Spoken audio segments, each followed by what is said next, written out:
Hi ಎಲ್ರಿಗೂ ನಮಸ್ಕಾರ, welcome back to ರಾಶಿರಂಗ. ಸ್ನೇಹಿತರೆ, ಇತ್ತೀಚಿನ ದಿನದಲ್ಲಿ ನಮ್ಮ ದೇಶದಲ್ಲಿ ನಡೆಯುತ್ತಿರೋ ಕೆಲವು ಘಟನೆಗಳನ್ನ ಗಮನಿಸಿದರೆ ಒಂದು ಪರ್ಟಿಕ್ಯುಲರ್ ಧರ್ಮವನ್ನು ಅಂದರೆ ನಮ್ಮ ಸನಾತನ ಧರ್ಮವನ್ನು ಗುರಿಯಾಗಿಸಿಕೊಂಡು ವ್ಯವಸ್ಥಿತವಾಗಿ ದಾಳಿಗಳನ್ನ ಮಾಡ್ತಿದ್ದಾರೆ ಅನ್ನೋ ಅನುಮಾನಗಳು ತುಂಬಾ ಕಾಡ್ತಾ ಇದೆ. ಕರ್ನಾಟಕ ಸೇರಿದಂತೆ ದೇಶದ ಹಲವು ಭಾಗಗಳಲ್ಲಿ ಲವ್ ಜಿಹಾದ್ ಪ್ರಕರಣಗಳು ಹೆಚ್ಚಾಗ್ತಾ ಇದ್ದಾವೆ.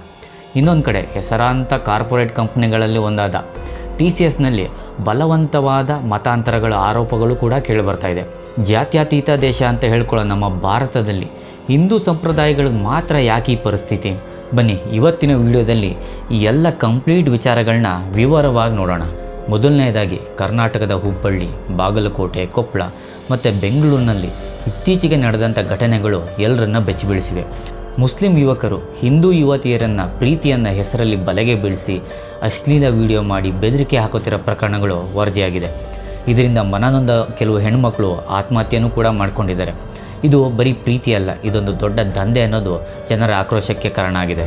ಇನ್ನೂ ಆಘಾತಕಾರಿ ವಿಷಯ ಏನಪ್ಪ ಅಂತಂದರೆ, ಟಾಟಾ ಕನ್ಸಲ್ಟೆನ್ಸಿ ಸರ್ವಿಸ್ನಂಥ ಪ್ರತಿಷ್ಠಿತ ಕಂಪನಿಯ ನಾಸಿಕ್ನ ಶಾಖೆಯಲ್ಲಿ ಮತಾಂತರದ ಜಾಲ ಪತ್ತೆಯಾಗಿದೆ.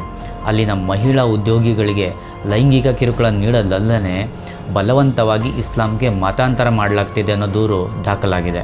ಇದೇ ಕಾರಣಕ್ಕೆ ಇವಾಗ ಸೋಷಿಯಲ್ ಮೀಡಿಯಾದಲ್ಲೆಲ್ಲ ಟಾಟಾ ಕನ್ಸಲ್ಟೆನ್ಸಿ ಸರ್ವಿಸ್ ಅಂತ ಕರೆಯೋ ಬದಲು ಟಾಟಾ ಕನ್ವರ್ಷನ್ ಸರ್ವಿಸ್ ಅಂತ ಜನ ಕರೀತಾ ಇದ್ದಾರೆ. ಇದರ ಜೊತೆಗೇ ನಾಗ್ಪುರದ ಫಾಜಿಲ್ ಕಾಜಿ ಎಂಬ NGOನ ಮುಖ್ಯಸ್ಥನನ್ನು ಕೂಡ ಪೊಲೀಸರು ಬಂಧಿಸಿದ್ದಾರೆ. ಈತ ಮಹಿಳೆಯರಿಗೆ ಇಸ್ಲಾಮಿಕ್ ಉಡುಪುಗಳನ್ನ ಧರಿಸುವಂತೆ ಒತ್ತಾಯ ಹೇರ್ತಿದ್ದ ಅನ್ನೋ ಆರೋಪಗಳು ಕೇಳಿಬಂದಿವೆ. ಇನ್ನು ಬ್ರಾಂಡ್ ಕಂಪನಿಗಳ ದ್ವಂದ್ವ ನೀತಿಗಳನ್ನ ನೋಡಿ. ಪ್ರಸಿದ್ಧ ಕನ್ನಡಕಗಳ ಮಾರಾಟ ಕಂಪ್ನಿ ಲೆನ್ಸ್ಕಾರ್ಟ್ ಅವರ ಉದ್ಯೋಗಿಗಳಿಗೆ ಬಿಂದಿ, ಸಿಂಧೂರ ಅಥವಾ ತಿಲಕ ಇಡುವಂತಿಲ್ಲ ಅಂತ ನಿಯಮವನ್ನು ಜಾರಿ ಮಾಡಿತ್ತು. ಆದರೆ ಅದೇ ಕಂಪ್ನಿ ಹಿಜಾಬ್ ಧರಿಸೋದಕ್ಕೆ ಮಾತ್ರ ಪರ್ಮಿಷನ್ ಕೊಟ್ಟಿದೆ. ವಿವಾದ ಯಾವಾಗ ದೊಡ್ಡದಾಯಿತೋ ಇವಾಗ ಕತೆ ಹೊಡಿತಾ ಇದ್ದಾರೆ. ಇದು ಇವಾಗ ಜಾರಿ ಮಾಡಿರುವಂಥ ರೂಲ್ಸ್ ಅಲ್ಲ, ಇದು ಯಾವಾಗಲೂ ಜಾರಿ ಮಾಡಿದಂಥ ರೂಲ್ಸ್ ಅಂತ ಇವಾಗ ಲೆನ್ಸ್ಕಾರ್ಟ್ ಅವರು ಕ್ಷಮೆಯನ್ನು ಕೇಳ್ತಿದ್ದಾರೆ. ಅಷ್ಟೇ ಅಲ್ಲ, ಏರ್ ಇಂಡಿಯಾ ಕೂಡ ತನ್ನ ಸಿಬ್ಬಂದಿಗಳಿಗೆ ಬಿಂದಿ, ತಿಲಕ, ಕಲಾವ ಧರಿಸಬಾರ್ದು ಅನ್ನೋ ನಿಷೇಧವನ್ನು ಕೂಡ ಹೇರಿತ್ತು. ಸಿಖ್ಖರಿಗೆ ಪೇಟ, ಮುಸ್ಲಿಮರಿಗೆ ಹಿಜಾಬ್ ಅವಕಾಶ ಇರುವಾಗ ಹಿಂದೂಗಳಿಗೆ ಮಾತ್ರ ಈ ನಿರ್ಬಂಧ ಯಾಕೆ ಅನ್ನೋದು ಇವಾಗ $1 ಮಿಲಿಯನ್ ಪ್ರಶ್ನೆ ಆಗಿದೆ. ಹಬ್ಬಗಳ ವಿಚಾರದಲ್ಲೂ ಅಷ್ಟೇ ನಮ್ಮ ಹಿಂದೂ ಸಂಪ್ರದಾಯವನ್ನು ತಿರುಚೋ ಕೆಲಸ ನಡೀತಾ ಇದೆ.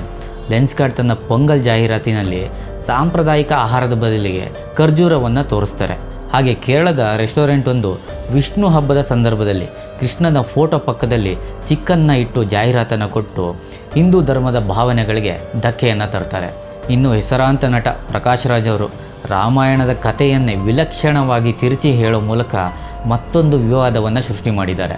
ರಾವಣ ರಾಮನಿಗೆ ಡಿಸ್ಕೌಂಟ್ ಆಫರ್ ನೀಡಿದ ಎನ್ನುವಂತಹ ಮಾತುಗಳನ್ನಾಡಿ ಸನಾತನ ಧರ್ಮವನ್ನು ಅಪಹಾಸ್ಯ ಮಾಡಿದ್ದಾರೆ. ಇದು ಇವ್ರಿಗೇನು ಹೊಸತಲ್ಲ. ಸನಾತನ ಧರ್ಮವನ್ನು ಇವರು ಅವಾಗಿಂದನೂ ಅಪಹಾಸ್ಯ ಮಾಡಿಕೊಂಡೇ ಬಂದಿದ್ದಾರೆ. ಇನ್ನು ಕೊನೆಯದಾಗಿ ಮಹಾರಾಷ್ಟ್ರದ ಅಮರಾವತಿಯಲ್ಲಿ ಬೆಚ್ಚಿ ಬೀಳಿಸುವಂಥ ಘಟನೆ ನಡೆದಿದೆ. ಮುಸ್ಲಿಂ ಯುವಕನೊಬ್ಬ ಕನಿಷ್ಠ 180 ಅಪ್ರಾಪ್ತ ಬಾಲಕಿಯರ ಮೇಲೆ ಲೈಂಗಿಕ ದೌರ್ಜನ್ಯವನ್ನು ಮಾಡಿ 350ಕ್ಕೂ ಹೆಚ್ಚು ಅಶ್ಲೀಲ ವಿಡಿಯೋಗಳನ್ನು ರೆಕಾರ್ಡ್ ಮಾಡಿರುವಂಥ ಘಟನೆ ಬೆಳಕಿಗೆ ಬಂದಿದೆ. ಪರತ್ವಾಡ ನಗರದ ನಿವಾಸಿ ಮೊಹಮ್ಮದ್ ಅಲಿಯಾಸ್ ತನ್ವೀರ್ ಅನ್ನೋನು ಹುಡುಗಿಯರನ್ನು ಪ್ರೀತಿಯ ಬಲೆಗೆ ಬೀಳಿಸಿ ಮುಂಬೈ ಮತ್ತು ಪುಣೆಗೆಲ್ಲ ಕರ್ಕೊಂಡೋಗಿ ಅವರ ಅಶ್ಲೀಲ ವಿಡಿಯೋಗಳನ್ನ ಚಿತ್ರಿಸಿದ್ದಾನೆ ಅಂತ ಆರೋಪವನ್ನು ಮಾಡಿದ್ದಾರೆ. ಸ್ನೇಹಿತರೆ, ಈ ಎಲ್ಲ ಘಟನೆಗಳನ್ನ ಗಮನಿಸಿದರೆ ಇದು ಬರೀ ಕಾಕತಾಳೀಯ ಅನಿಸೋದಿಲ್ಲ. ಒಂದು ಧರ್ಮದ ಆಚಾರ ವಿಚಾರಗಳನ್ನ ಗುರಿಯಾಗಿಸ್ಕೊಂಡು ನಡೆಯುತ್ತಿರೋ ವ್ಯವಸ್ಥಿತವಾದ ದಾಳಿ ಸ್ಪಷ್ಟವಾಗಿ ಕಾಣಿಸ್ತಾ ಇದೆ.